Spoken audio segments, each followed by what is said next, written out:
नमस्कार विद्यार्थी मित्रांनो, सातारा जिल्हा मध्यवर्ती सहकारी बँक लिमिटेड सातारा अंतर्गत नवीन एक भरती प्रक्रिया चालू झालेली आहे।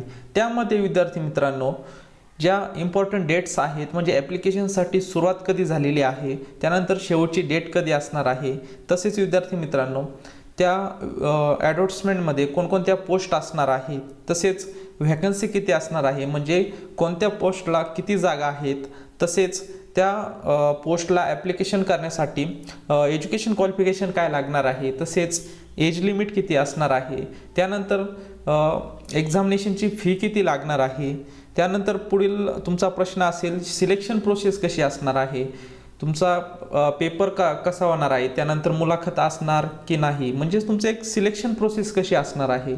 तसेच विद्यार्थी मित्रांनो तुम्हाला या पोस्टला सिलेक्शन झाल्यानंतर तुम्हाला पेमेंट किती मिळणार आहे, या सर्व प्रश्नांची उत्तरं आज आपण या व्हिडिओच्या माध्यमातून घेणार आहोत।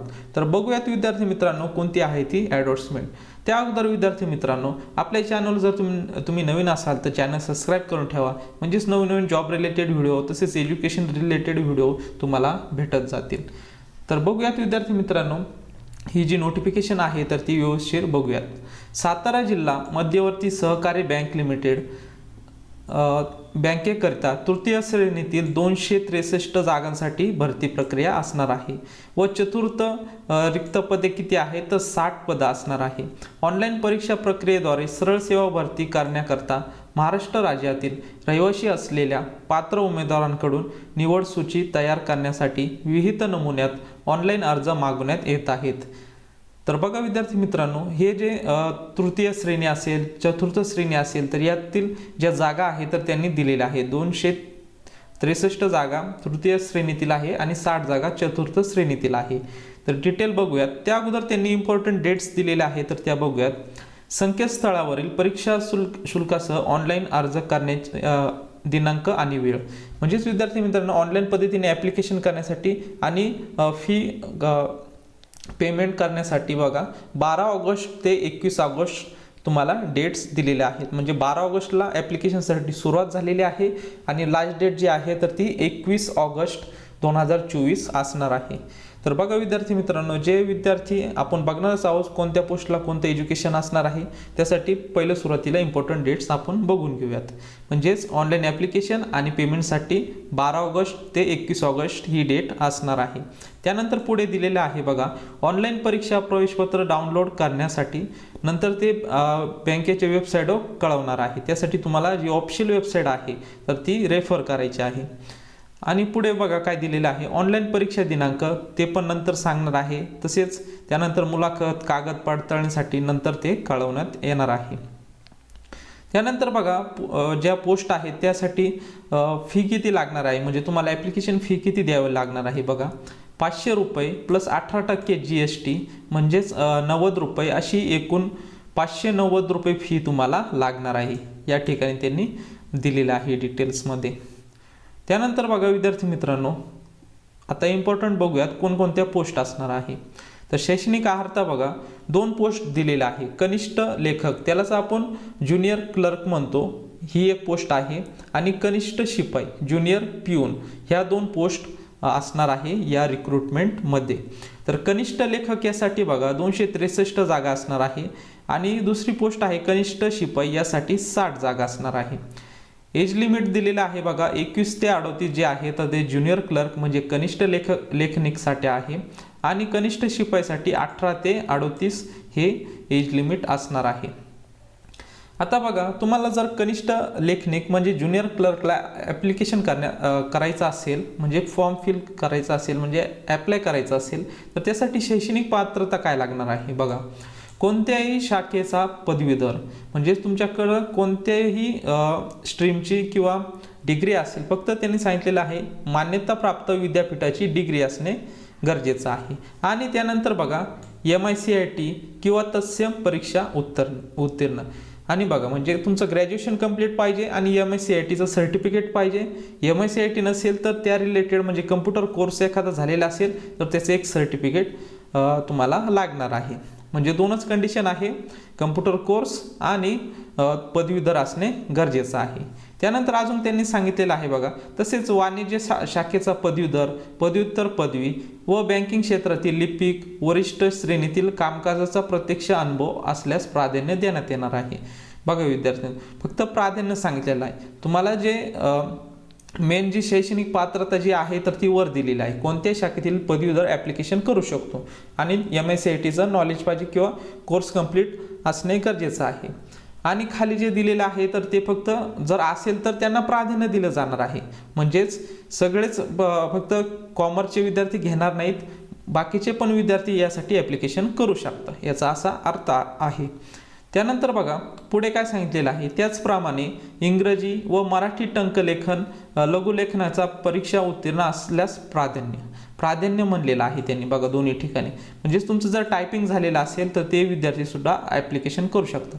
म्हणजे ग्रॅज्युएशन कंप्लीट पाहिजे, त्यानंतर MSCIT झालेलं पाहिजे किंवा तत्सम एखादी परीक्षा कम्प्युटर रिलेटेड. तसेच तुमचं जे इंग्रजी किंवा मराठी टायपिंग कोर्स हा जो आहे तर तो कंप्लीट असणे गरजेचं आहे. तर ही जी एज्युकेशन पात्रता म्हणजे शैक्षणिक पात्रता होती तर ती ज्युनियर क्लर्क यासाठी होती. त्यानंतर दुसरी पोस्ट आहे कनिष्ठ शिपाई म्हणजे ज्युनियर पिऊन. यासाठी बघा एज्युकेशन काय लागणार आहे, किमान 10वी परीक्षा उत्तीर्ण, म्हणजे तुम्ही जर 10वी पास असाल आणि खाली बघा काय दिलेलं आहे, तसेच इंग्रजीचे व संगणक प्राथमिक ज्ञान आवश्यक. बघा फक्त तुम्ही 10वी पास असाल तरी तुम्ही यासाठी ॲप्लिकेशन करू शकतात. आणि त्यांनी खाली दिलेलं आहे इंग्रजीचे थोडे नॉलेज पाहिजे आणि संगणक प्राथमिक ज्ञान म्हणजे कम्प्युटर हँडल तुम्हाला करता आला पाहिजे. असे 2 कंडिशन त्यांनी दिलेलं आहे. जे विद्यार्थी 10वी पास असतील नक्कीच यासाठी तुम्ही ॲप्लिकेशन करू शकता. आता त्यानंतर बघा पुढे काय इम्पॉर्टंट्स दिलेले आहेत बघा, तुम्हाला वेतन श्रेणी दिलेली आहे. या ठिकाणी तुम्ही बघू शकता कनिष्ठ लेखनिकसाठी आणि कनिष्ठ शिपाईसाठी या ठिकाणी तुम्हाला वेतन श्रेणी दिलेली आहे. त्यानंतर बघा निवड कार्यपद्धत. आता सुरुवातीला तुमचा जो आहे तर ती ऑनलाईन परीक्षा होणार आहे. कनिष्ठ लेखक व कनिष्ठ शिपाई या पदाकरिता संगणकाद्वारे ऑनलाईन परीक्षा घेण्यात येईल. परीक्षेस येताना उमेदवाराने परीक्षा शुल्क पावती व शासन मान्य ओळखपत्र सोबत आणणे बंधनकारक आहे. म्हणजेच विद्यार्थी मित्रांनो, ज्या रेग्युलर पेपर होतात तर त्यासाठी फक्त शासन मान्य ओळखपत्र आपण घेऊन जात असतो, पण यावेळी ही जी परीक्षा आहे तर त्यासाठी त्यांनी परीक्षा शुल्काची पावती पण सोबत घेऊन यायला सांगितलेलं आहे. म्हणजे जेव्हा तुम्ही फॉर्म फिल करशाल त्यानंतर तुम्ही पेमेंट केल्यानंतर जी पावती आहे तर ती व्यवस्थित जपून ठेवा. म्हणजे जेव्हा तुम्ही पेपरला जाशाल त्यावेळेस ती तेथे तुम्हाला दाखवावी लागणार आहे. त्यानंतर बघा सदर ऑनलाईन परीक्षेच्या प्रश्नपत्रिका वस्तुनिष्ठ बहुपर्यायी स्वरूपाच्या असणार आहे. म्हणजेच MCQ टाईप असणार आहे. वरती क्वेश्चन आणि खाली 4 पर्याय या स्वरूपात तुमचा पेपर असणार आहे. टोटल क्वेश्चन जे असणार आहे 90 प्रश्न असणार आहे. बघा 90 प्रश्न 1 गुण प्रत्येकी म्हणल्यावर 90 गुणांचा हा तुमचा पेपर होणार आहे. या ऑनलाईन परीक्षेसाठी 90 मिनिटांचा वेळ असणार आहे. म्हणजे 90 प्रश्नांसाठी 90 मिनिटं तुम्हाला कालावधी असणार आहे. म्हणजे जवळपास 1.5 तास तुम्हाला वेळ असणार आहे. ऑनलाईन परीक्षेसाठी खालील विषयांचा विस्तृत अभ्यासक्रमावर आधारित प्रश्नांचा समावेश असेल. बघा जे आता 90 क्वेश्चन येणार आहे त्यासाठी खाली सब्जेक्ट दिलेले आहे. बघा गणित आहे, बँकिंग व सहकार आहे, सामान्य ज्ञान, त्यानंतर चालू घडामोडी, कृषी व ग्रामीण अर्थव्यवस्था, तसेच मराठी, इंग्रजी, संगणक व माहिती तंत्रज्ञान, बुद्धिमापन चाचणी असे जे विषय आहे तर या विषयांवर तुम्हाला क्वेश्चन असणार आहे. तसेच ऑनलाईन परीक्षा जी आहे तर ती मराठी माध्यममध्ये असणार आहे. त्यानंतर बघा ऑनलाईन परीक्षा झाल्यानंतर ज्यामध्ये जे विद्यार्थी क्वालिफाय होणार आहे, पात्र होणार आहे, त्यांसाठी पुढील स्टेप असणार आहे कागदपत्र पडताळणी व मुलाखत. यासाठी बघा ऑनलाईन परीक्षेत प्राप्त होणाऱ्या गुणानुक्रम उपरोक्त नमूद पद संख्येच्या 1:3 प्रमाणानुसार मुलाखतीस पात्र उमेदवारांची यादी, परीक्षेचा बैठक क्रमांक बँकेच्या संकेतस्थळावर प्रसिद्ध करण्यात येईल. बघा विद्यार्थी मित्रांनो, जे विद्यार्थी परीक्षेत पात्र होतील किंवा क्वालिफाय होतील तर त्यांची पुढची स्टेप असणार आहे मुलाखत आणि कागद पडताळणी. 1:3 या प्रमाणात तुम्हाला बोलवण्यात येणार आहे. म्हणजे एका जागेसाठी 3 अशा प्रकारे. तर बघा विद्यार्थी मित्रांनो, सदर मुलाखतीस पात्र उमेदवारांचे शैक्षणिक व इतर संबंधित मूळ प्रमाणपत्राची पडताळणी बँकेकडून करून घेणे बंधनकारक राहील. मुलाखतीसाठीचे मुलाखत पत्र ऑनलाईन पद्धतीने बँकेच्या संकेतस्थळावर उपलब्ध करून दिले जाईल. सदर मुलाखत पत्र ऑनलाईन पद्धतीने संकेतस्थळावरून डाउनलोड करावे. मुलाखत पत्र डाउनलोड करण्यास अडचण निर्माण झाल्यास त्यांनी जो जीमेल दिलेला आहे यावर तुम्ही कॉन्टॅक्ट करू शकता. तर बघा विद्यार्थी मित्रांनो, पुढची म्हणजे आपले जे मेन स्टेप्स ज्या आहेत, पहिली स्टेप जी आहे तर ती आपला पेपर होणार आहे. त्यानंतर दुसरी स्टेप्स होणार आहे कागदपत्र पडताळणी आणि मुलाखत. आता 90 मार्काचा तुमचा पेपर झालेला आहे. त्यानंतर उरलेले 10 मार्कांचं त्यांनी पुढे आपल्याला डिटेल्स ते देणारच आहे. कागदपत्र पडताळणी वेळेस विविध मूळ कागदपत्रे प्रमाणपत्रे सादर करणे. बघा, जेव्हा तुमची मुलाखत असणार आहे त्यावेळेस कागदपत्र सोबतच ठेवायचे आहे आणि ओरिजिनल ठेवायचे आहे सोबत, आणि झेरॉक्सचे सेट पण तुमच्याजवळ असले पाहिजे. तर यामध्ये डिटेल्स त्यांनी तेच दिलेलं आहे. त्यानंतर पुढे बघा कोणकोणते कागदपत्र, शैक्षणिक अर्हता, त्यामध्ये कनिष्ठ लेखिक याकरिता पदवी आणि कनिष्ठ शिपाई करता 10वीचे प्रमाणपत्र. त्यानंतर बघा जन्म दिनांक, 10वीचे प्रमाणपत्र. बघा आपले जो 10वीचं प्रमाणपत्र असतं, जेव्हा आपण 10वी पास होतो त्यावेळेस आपल्याला शाळेकडून जे आपलं बोर्ड आहे तर त्यांच्याकडून आपल्याला एक प्रमाणपत्र दिलं जातं. त्यावर आपली डेट ऑफ बर्थ असते, म्हणून जन्माचा दिनांकाचा पुरावा म्हणून आपल्याला 10वीचे प्रमाणपत्र जे आहे तर ते द्यायचं आहे. त्यानंतर MICIT, तसेच कनिष्ठ लेखनिक पदासाठी बघा, जो कनिष्ठ लेखनिक पद जे आहे तर त्यासाठी MICIT असणार आहे. त्यानंतर टंकलेखक प्रमाणपत्र असल्यास, म्हणजे कंपल्सरी नाही, तुम्हाला असल्यास तुम्हाला द्यायचं आहे. लघुलेखन प्रमाणपत्र असल्यास, त्यानंतर अनुभव प्रमाणपत्र असल्यास, त्यानंतर उमेदवाराने अर्जात उल्लेख केलेली सर्व प्रमाणपत्रे. जेव्हा तुम्ही अर्ज करणार आहात म्हणजेच त्यामध्ये ग्रॅज्युएशनचं किंवा इतर जे तुम्ही जर पोस्ट ग्रॅज्युएशनचं जरी माहिती भरली, तसेच 10वी 12वीची, तर त्या संबंधित सर्व डॉक्युमेंट्स तुम्हाला दाखवावे लागणार आहे. त्यानंतर विवाहित महिलांच्या नावात बदल झाल्यास त्याचा पुरावा जो आहे महाराष्ट्र शासन राजपत्रक तुम्हाला द्यावे लागणार आहे. त्यानंतर जिल्हा पुनर्वसन अधिकारी यांचा प्रकल्पग्रस्तांचा दाखला. आता जे विद्यार्थी प्रकल्पग्रस्त आहेत त्यांना तो प्रकल्पग्रस्ताचा दाखला द्यावा लागणार आहे.